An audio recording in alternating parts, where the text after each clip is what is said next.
L'exclusion scolaire, c'est quand un enfant est exclu par les autres, par les enseignants.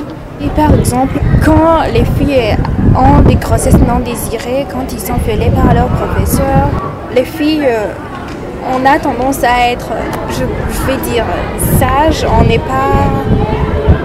n'est pas trop turbulent parce que, vous voyez, même ceux qui ont des grossesses non désirées, ce sont des filles et qui ont subi beaucoup de conséquences. Comme on avait commencé avec ces enfants en première année primaire, la dernière session du concours national, quand on faisait encore le concours national en 6e année, nous avons eu la chance d'avoir un enfant qui a eu 199 sur 200.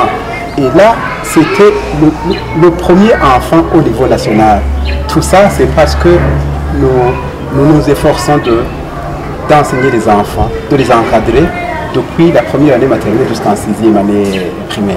Dans toutes les réunions que nous organisons à l'endroit des enseignants, nous insérons quelques conseils, quelques thèmes, à savoir le droit de l'enfant. Le droit de l'enfant, ici, vous ne verrez jamais un enfant qui est fouetté, qui est battu. Plutôt, on adopte d'autres formes de punition. Ce ne sont pas les punitions qui manquent. On met en avant aussi le respect mutuel. L'enseignant respecte l'enfant et l'enfant respecte l'enseignant.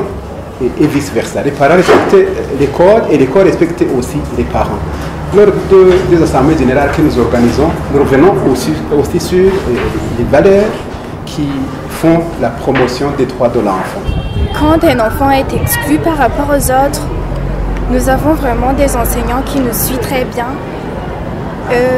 Nous obtenons une très bonne éducation.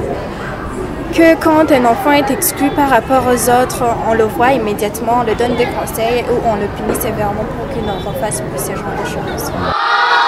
Bonjour, monsieur le directeur. Bonjour, ça va? Ça